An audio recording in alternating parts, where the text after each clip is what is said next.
Hello, I am Jennifer of Jen and Coco. I hope y'all are having a wonderful day today. We are going to be working more on our language for our Flaunal Avian Society. So I hope you have your mugs of hot chocolate because we're going to be diving right on in. Okay. Let me get rid of that little notification there. Okay, awesome. So, let me make sure that y'all can see it. That might be important. And there we are. Now, when we left off last week, or not last week, when we left off on Wednesday, we had just started talking about some of the basics of our language. We had discussed a few goals, mostly involving the noun systems, such as discussing some of the ideas of our gender or grammatical class system, and as well as grammatical case.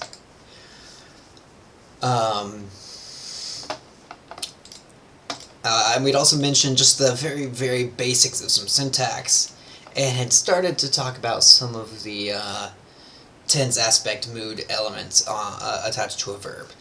We'll get more to verbs in a little bit. I do want to just note that for case, I was looking at things, the verbal that verbal case I was throwing around last week seems a little bit of an odd idea.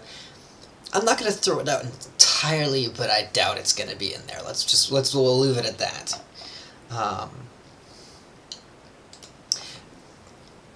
So,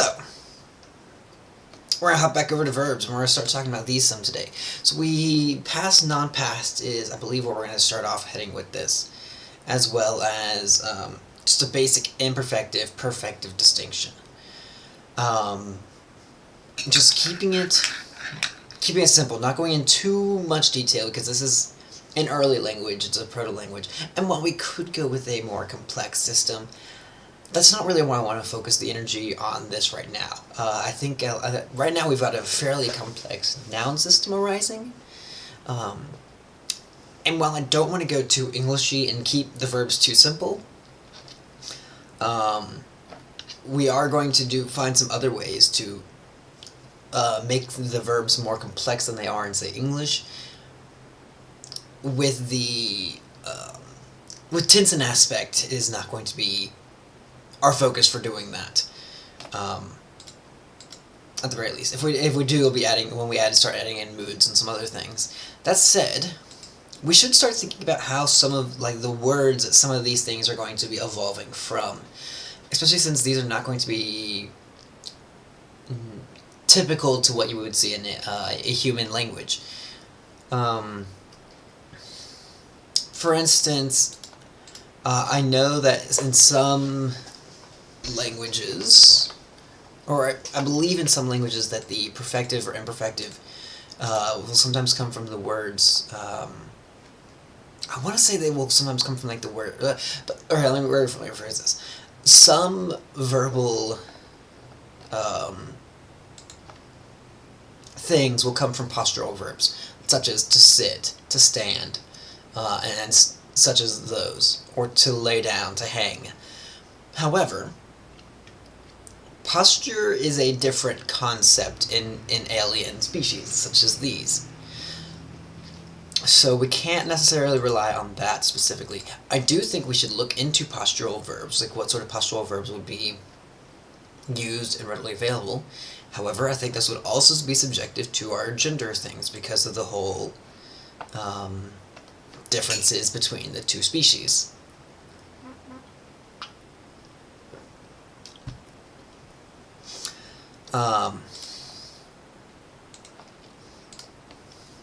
So, I might add, we'll add that onto our other,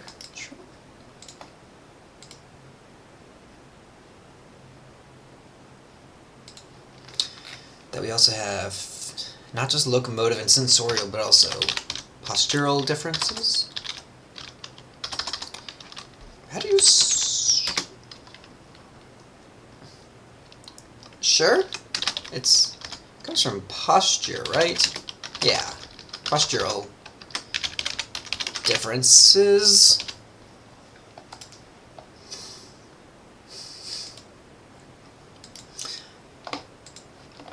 Okay. So we have postural differences as well as locomotive and sensorial differences.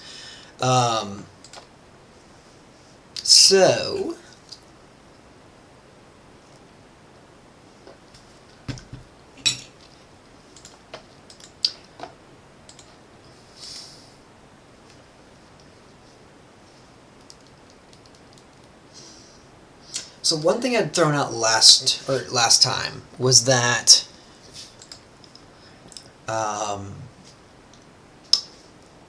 a way to make sure that nouns also get some of this Flaunal avian distinction, or as part of a way to make sure that both noun and verbs have this Flaunal avian distinction, and kind of get these classes set up, is that at least early on in the language, nouns and verbs are fairly fluid, that they represent more of concepts versus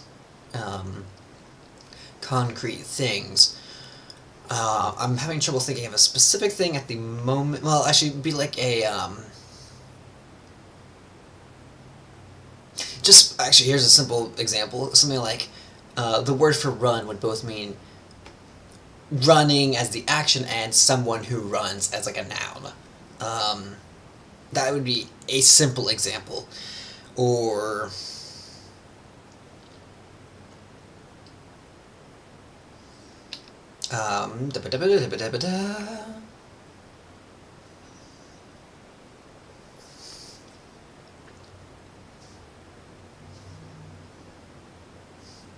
trying to think of other things that would fall into this sort of, or other easy words. I'm thinking of a lot of like things to hunt would be similar of to hunt versus the hunter, which provide an easy way to evolve. I forget the term for when, or for those types of verbs that become nouns like that, but I blank on that term. Would be an easy way to evolve evolve that set of vocabulary. That would make a lot of sense. Okay.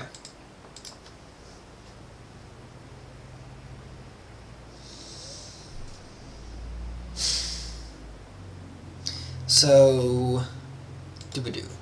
Okay, let's go back. Let's start finding out basic root words that these might come from. So for our cases, I believe our nominative is going to be pretty much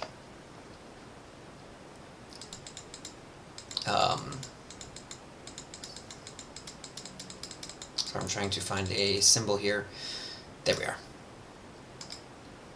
I think that's going to be 0, and that's not going to be marked, at least initially. If so, a marking will come about later, but I believe right now that a non-marked nominative will make sense. On the other hand, for the accusative, we do have options for how we can mark that. It is possible that it would come from a adposition, or in our case, postposition. Something meaning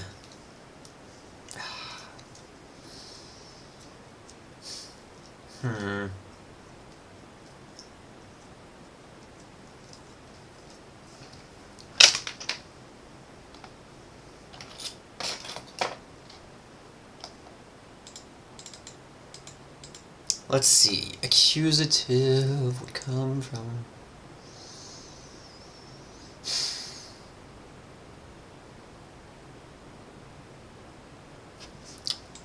so one thing I've seen thrown about is for something meaning to. This is where I'm going to have to rely on historical precedent and other people's knowledge, namely Biblioidion on this one, because how the accusative forms is kind of a bit of an oddity to me. Genitive I can understand a bit more, something meaning like of, because that would be things for like possession. So for instance, the dog of the woman's, or of the woman. the woman, in other words, the woman's dog, or something like that. Or for other instances, things like North Carolina in North Carolina State University. North Carolina State University. Well, there's actually two genitives. You have North Carolina, which is a genitive of state in this case, and then North Carolina State, which is a genitive of university. So, University of the State of North Carolina. In this case. So I can very much see of, or something meaning of, being what would evolve into a genitive case. So I'm very, I can work with. And this is where we might actually lead off to the dative, because I just don't feel like coming up with what it might evolve from. So I think that's actually, we were discussing we may or may not have a dative, we may or may not have a genitive. I think this decides for us of, let's just go with what's easier for right now. So this makes a pretty simple basis, and this will eventually get melded with our gender system as well. So we have our noun classes and noun cases being morphed into singular affixes. And who knows, those affixes might become more critical to the root than just affixes. We'll see. Okay. So, ooh. I got an idea here. So for our perfective imperfective, I believe our perfective is going to be unmarked. And hear me out on this, because our imperfective is going to be reduplicated.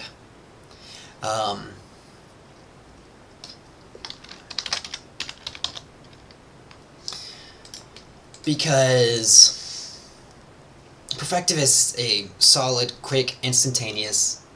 Okay, that is a handful of things it can describe. But it's a finished, complete entity, whereas imperfective is an ongoing thing. So reduplication would imply that it is. Would it be a way to imply that ongoingness? So a reduplication of the lexical of the base verb. I actually quite appreciate that.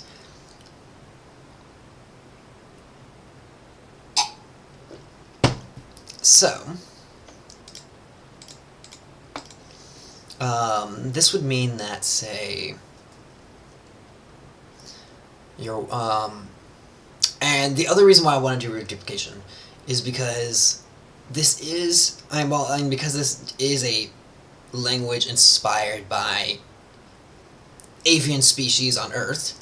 I do want to get some of that repetition that you hear characteristic of some bird calls, like the whippoorwill, or why am I blanking on bird names right now that I know the sounds of? The mockingbird, owls, where you get that kind of chickadees. Actually, chickadees are a great one. That chickadee-dee-dee sort of thing, where you get that repetition. And actually, as far as like that chickadee-dee-dee thing, our verbs are at the end, so that reduplication would come at the end. Now, I have mentioned before, our avian species here is more based on our hummingbirds than any other species. And they are not songbirds, to my knowledge. At least the ones I am familiar with are certainly not songbirds. So that gives us a little bit more leeway as far as like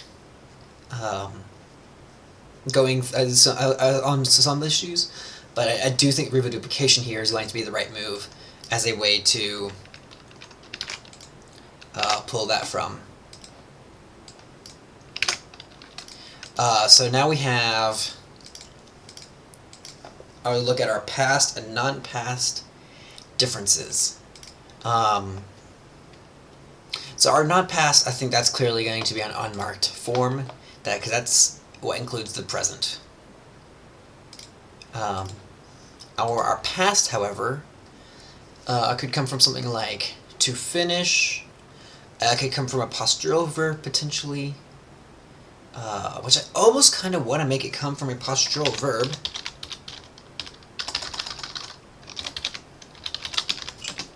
Just for the sole fact of, it would make us have to think about what sort of postural verbs we have. And that's actually if we have much in the way of postural verbs. Because, so what sort of postures will we have? I don't see sitting. Sitting is not usually something you see either birds or... Not something I can see, I would see this plant doing. So you wouldn't have sitting in the way that primates have. So now that I'm thinking about it, really their only postural verb would be to stand. I could see the avian side of things having a form of to sit. Or if they make the distinction between hovering in flight, standing on a branch, if they make those distinctions. I think this brings up a fair point. I'm not certain that there's going to be many postural, and there's not many, from my knowledge, postural verbs normally derive from just mainly sit, stand, lay down, and possibly hang. From what I can recall, I could be wrong on that. There may be more, but that is what I know to my knowledge of as the basis for postural verbs. These creatures don't have sitting as a concept that we have, so I guess chairs aren't going to be a thing, at least for the Flaunal species. An interesting concept. So, in that case, since it won't be deriving from something meaning,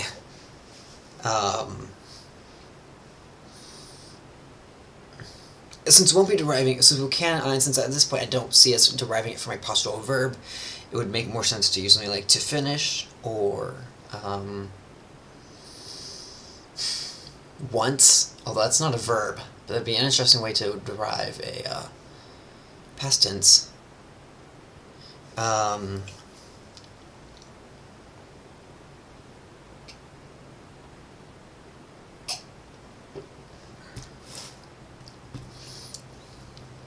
Yeah, I think we'll go with to finish, or something meaning...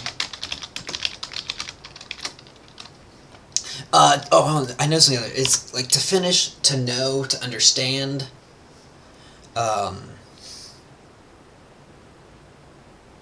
Because like to know means that it is something that you are aware of that has happened.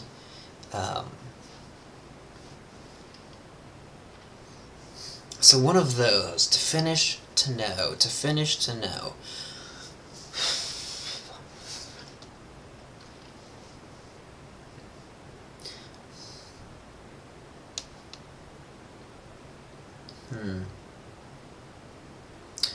To finish is kind of interesting because... okay, let me rephrase this. I'm thinking in an English sense for a moment, so let me finish that thought, but I'll put a asterisk on there. To finish is kind of, at least in our English understanding of it, is that it is a complete... It's the end of something. It is a more perfective aspect versus imperfective as far as that verb goes. However, that is a very English way to understand that word.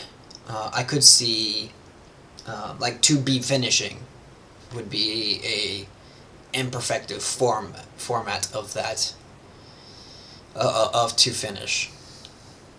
Because, like, the difference between I finish making this, I finish making this soup, I am finishing up the soup. One is, it's done. The first one, perfective, it's done. It is complete. The second one, it's imperfective. It is in the process of, it may be about to be done as defined by the word to finish. However, but it's that process is still ongoing. But yeah, I think I like to finish more than to know right now. to know provides some interesting metaphorical possibilities down the road. But I think to finish right now just gives a basic certainty to it. So,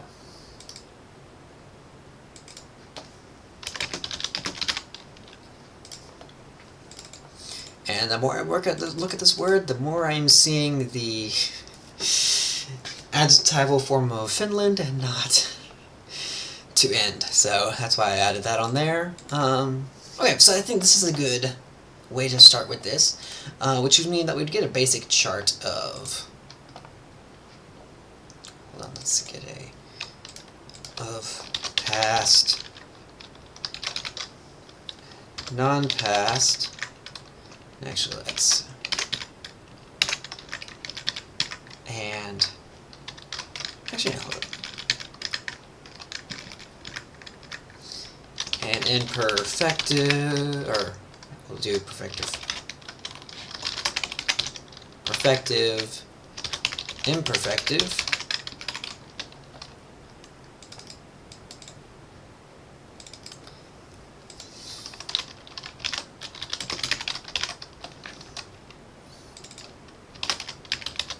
and so once we have actually our terminology here, we can start to fill in this chart.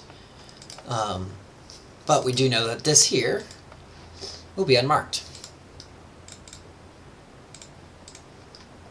So that's a good thing. So,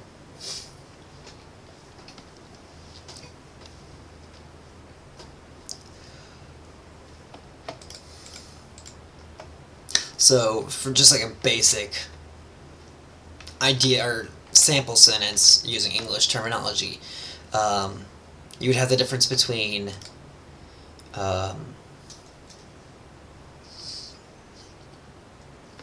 I run, I end run, meaning I ran, I run, I am running, I end, or actually I'm using incorrect word order here, but anyways, I end run, I was running, although technically I run end would be the correct form, and this would be I run end, because our auxiliaries would follow the verb.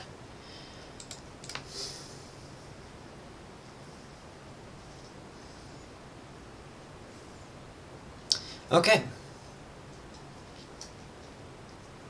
This is good. I like this.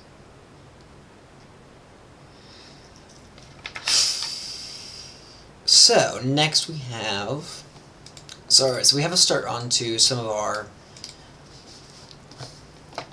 okay, so we mentioned that we have gender. One thing before I get too far, I did mention I want to have some sort of formality and honorifics baked into this language. Let's go ahead and start thinking about that, because I could see those potentially playing in with gender and case.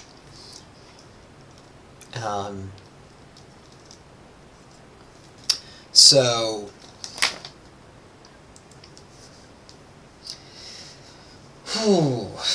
do we want to do simple, just basic, formal, informal forms of words, or some words? Do we want to get into more complex system?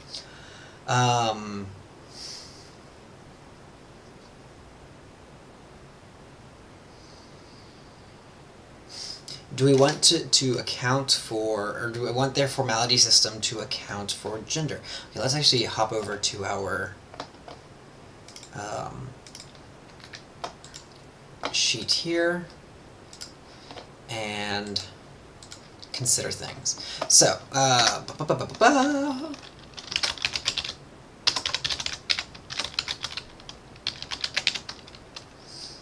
let's brainstorm. So we have formality and honorifics. Does it account for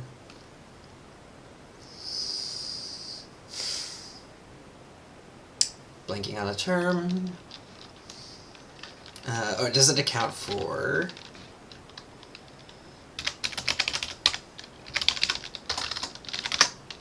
and that is noun class.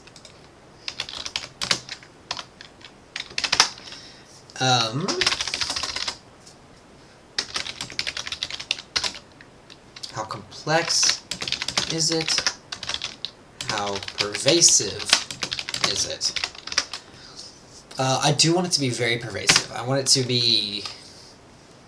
So the question is, like, is it going to be a matter of it is completely optional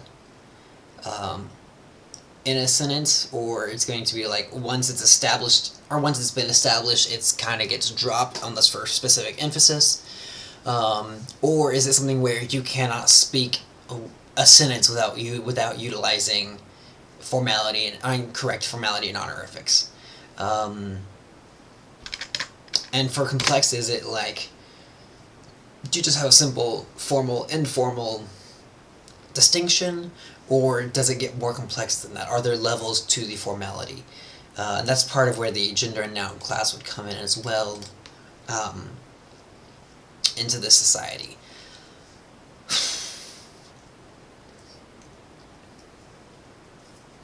So,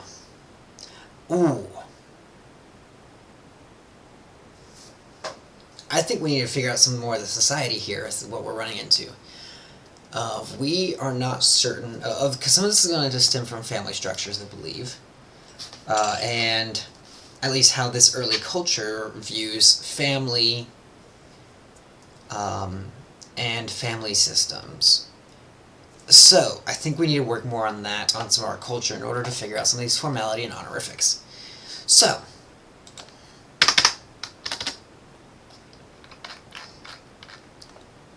we already know from our previous discussion that we have 3 societal gender roles that kind of make up the adults in the family.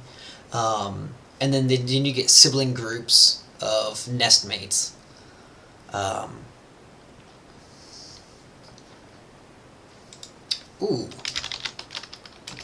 There's going to be... Okay, I wrote close siblings here because I have an idea. A group of siblings that grows up together at the same time is going to be considered like a close siblings, whereas those that grew up in the same nest but at different times would be removed siblings, in a way, or like further siblings.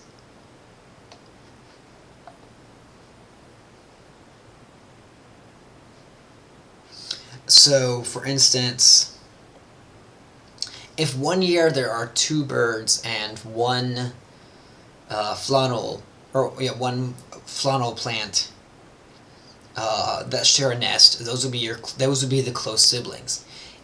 Any siblings that they have born in other years would be just that. They'd be just basic siblings. Essentially, it's like the difference between twins and not twins. You have 2 siblings, or you have 2 or more siblings that were born at the same time, and would be closer in that regard.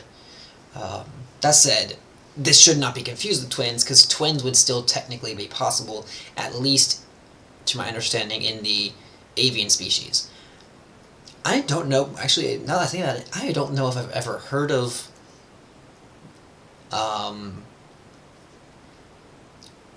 a singular egg hatching multiple birds. I think it's an interesting concept. It's something that I should look up, I think.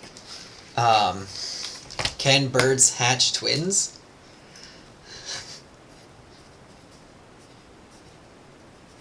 Okay, that's something to look up later. Can birds hatch twins? I will have an answer for you that on Monday.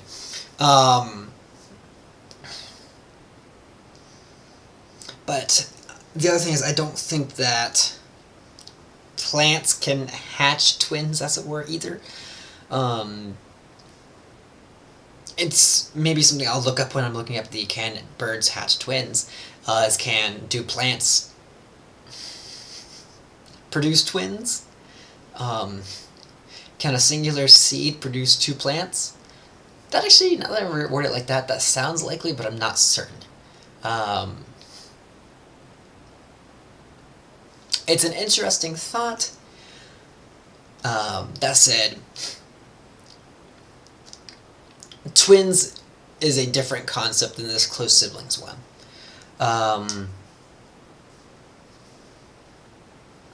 So,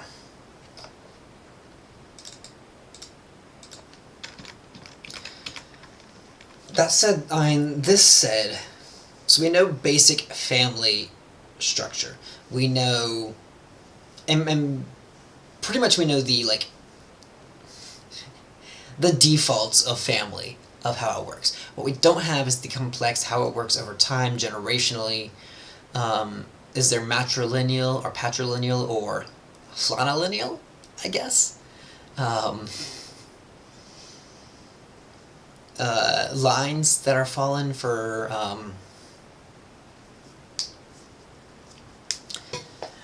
actually, so on that note, I think flaunilineal makes the most sense as far as passing along any generational wealth of that sort, any inheritance. So for this early one, oh, autocorrection, I love that word right there. Sure, flaunilineal. But things are passed down from plant to plant. This entire series is going to be sentences I never thought I'd say. Okay. But yes, flaunilineal,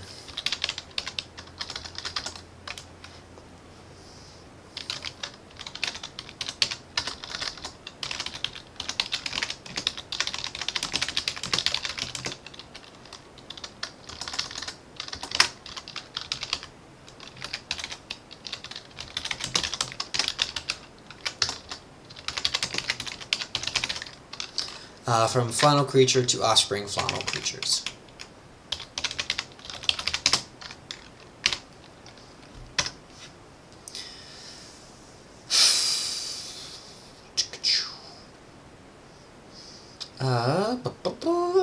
Which would mean also that I believe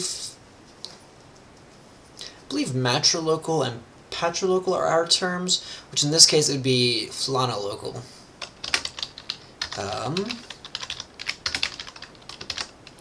Of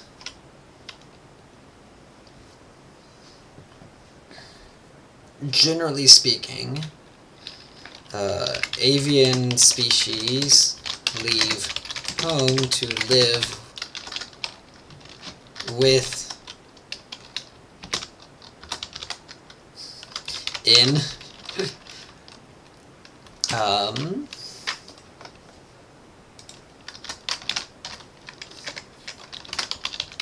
flaunal home. And I write in there because the flaunal creatures carry their home with them. But this is more to say home.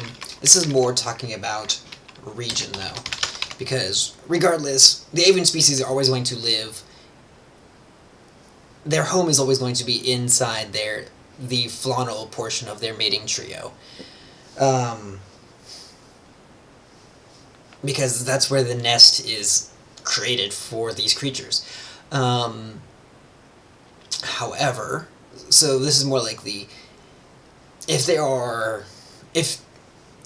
the avian portion of the mating trio will leave their homes or leave their regions of the world to move to the region of the world that the flaunal portion lives in.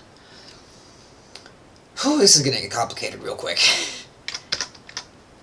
We'll put also a question mark besides that flaunalocal, because I don't know if that's the right term, or if that's even necessary to describe.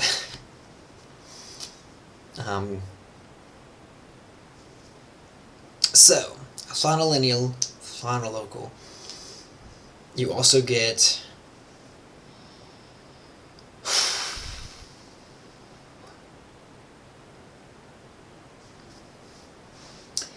I think maybe we need to try creating a family tree, just to get a sense of how this might work.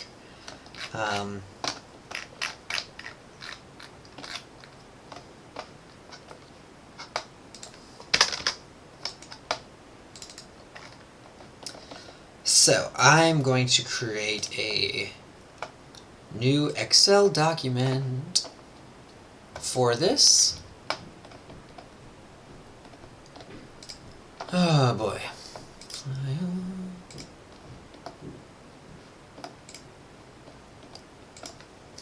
Alright, we're going to call this Proving Grounds. It's where we can test random things. Okay, that we need an Excel document for. And let me make sure that y'all are able to see this.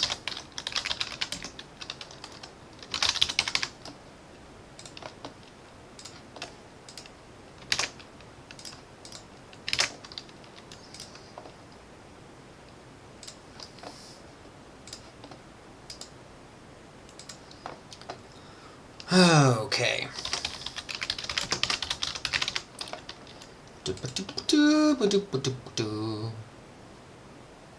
Perfect. It knew what I wanted.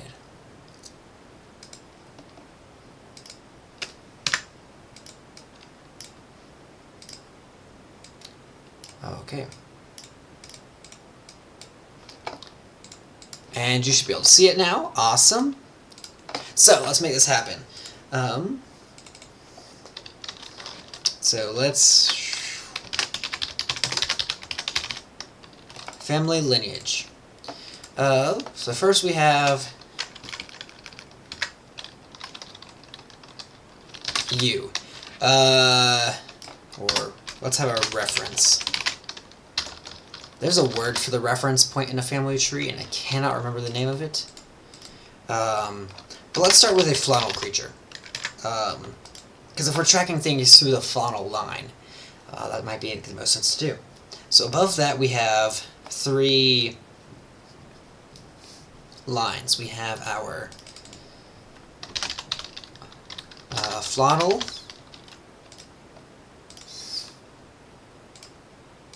we have our male Avian, and we have our female, we'll just say male and female.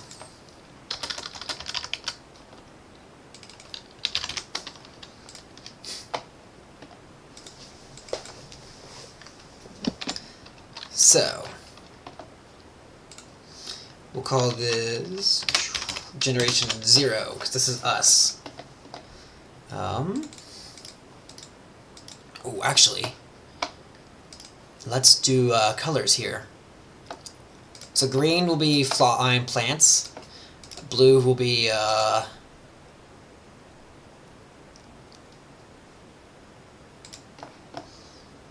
let me actually make sure that these are ones that will stay consistent even if I change the color scheme later on, as I'm planning on potentially doing. And we'll do we'll do this orange for a female. Okay. So we have you. Parent. Parent. Parent. So these are your parents.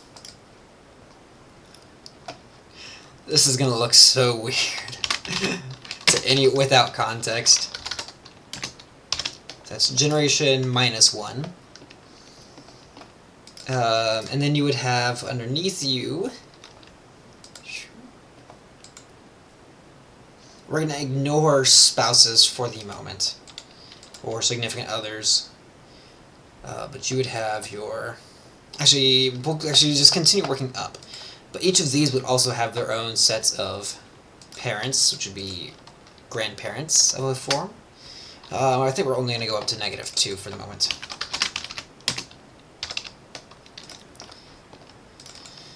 Okay. Actually, we're going to create a lot more room here. We are going to need it.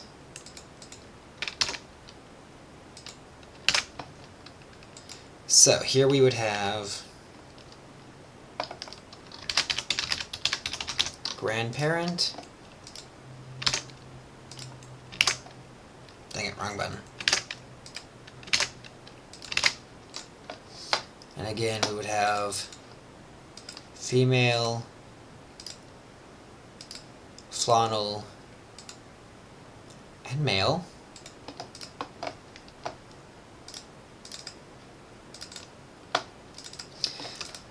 Okay, and you would also, from the same thing, so your parents' siblings would be your aunts and your cousins, but you would, this would get repeated over and over.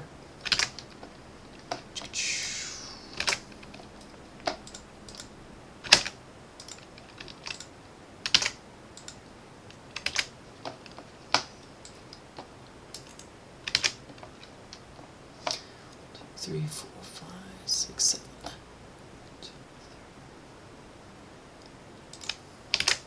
Perfect. Okay. And boom. That is a rather large looking way to describe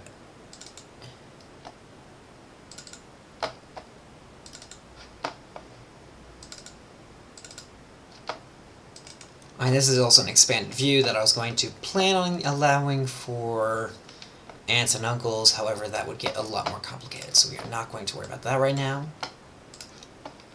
We are just going to look at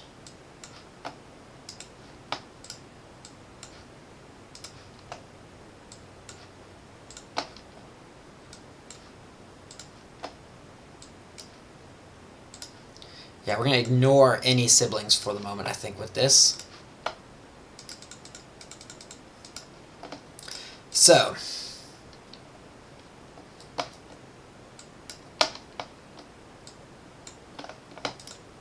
here we would have, so beneath you, or with you, you would have do-ba-doo.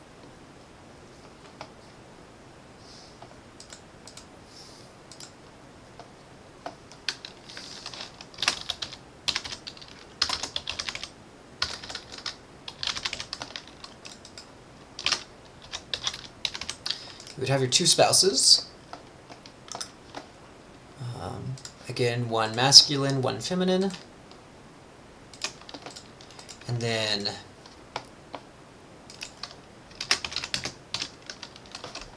beneath that, you would then start getting your children.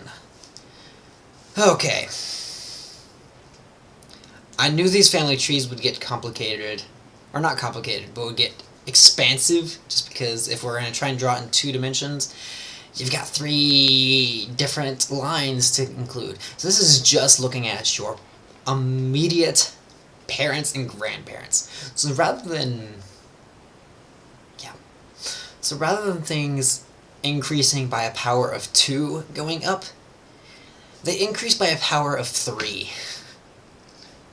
So you would have 3 parents, 9 grandparents, 27 great-grandparents, potentially. And then, do I know 3 times 27 off the top of my head? I think I do. I think it's 72? Yeah, you would have 72 great-grandparents. Rather than, what, 16?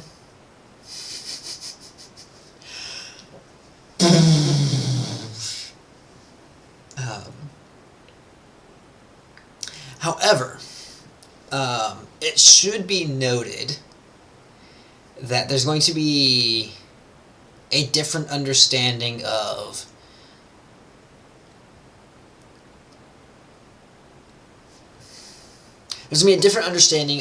what is taboo and where that line is drawn, especially if family lines do get this expansive. Also because considering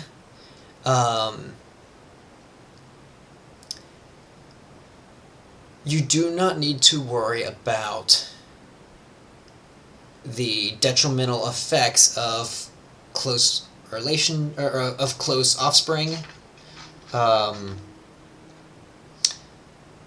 of offspring resulting from close relations with family, because you have to remember that a third of this whole issue is not even the same species as the other two. And so that alone is going to aid in reducing this potentially, except for the fact that there is mating for life in this, so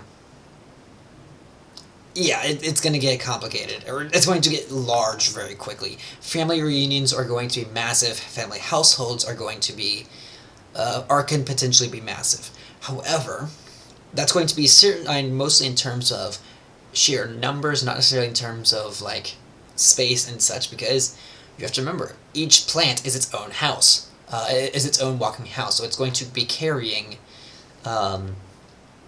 its spouses as well as as well as its current youngest offspring, until that offspring is ready to mate and move on to their own nests. In which case you get literal empty nesters. And this, yeah, and also all this is not considering the fact that each generation is going to have multiple children. So even if they were just to have just one round of children, that children would likely have is likely to have at least that first or one round of children is likely to have at least a Flaunal species and an Avian species. There's at least to be 2 kids in every nest who are going to be close siblings. Okay.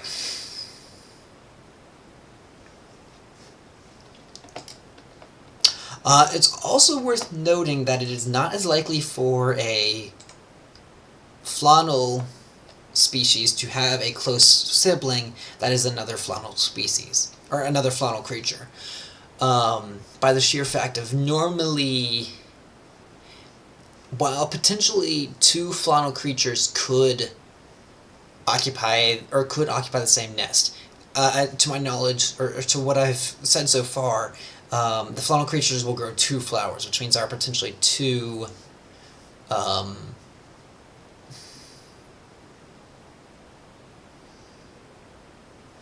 potentially 2 seeds that would create Flaunal creatures. I'm not sure how likely it would be that both of them would come to fruit, so to speak. Not necessarily come to fruit, but would be as likely to bear fertile offspring.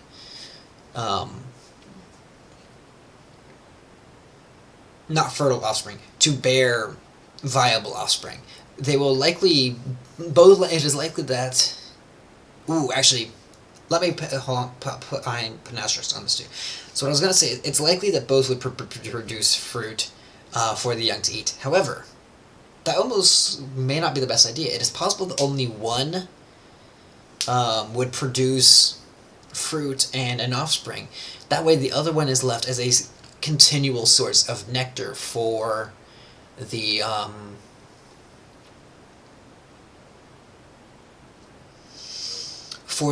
avian species, which would actually be an interesting thought. That would mean that you would have one flower that is pretty much a year-round food source, but has lost its reproductive value, while you have another flower that is, where the reproduction is, only comes in at certain times of the year, maybe has a slightly different nectar that is, but essentially, or maybe has a slightly different nectar that is maybe slightly more favorable or something like that, but essentially encourages essentially encourages, we'll say sharing, to aid in reproduction. That's okay, let me write that down, because that is actually an important note. I don't really have a good spot to write that down in a thing, so we will discuss, or we will write that down now, or here, and I'll create a good document for that later. But, 2 flowers, 1 loses reproductive capacity in favor of year round food supply for avians. The other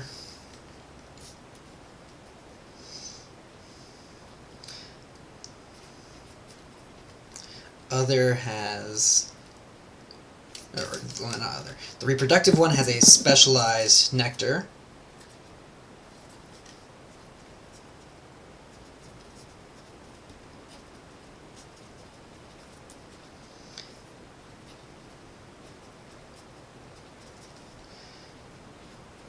For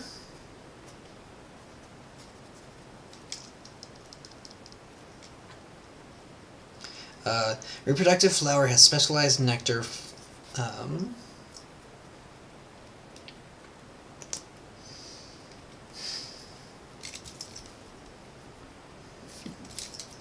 Becomes fruit for avian young. Avian newborns. Okay. I like this a lot. That provides a good set of things. So,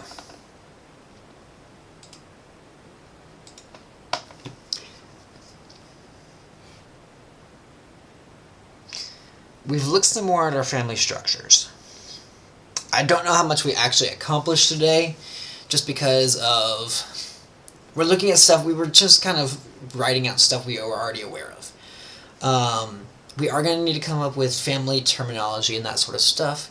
I think that I kind of want to because we have the potential for a fun family system and a lot of fun family terminology. I think that is going to be something that I want to figure out early on to help inform the language and its growth. So, I think next time we'll be looking at more of culture. We're going to be discussing more about our family systems, so that way we can start looking more into our honorifics and such, and how else family systems will be influencing our language and culture and all that. So that is going to be our goal for next time, which I will see you all on Monday. That is February the 7th. Alright, so I will be here on... I will see you all again on Monday, February the 7th. We will be talking about family structures and more cultural items on this species. Hope to see you all then. Have your mugs of hot chocolate ready. And until next time, have a wonderful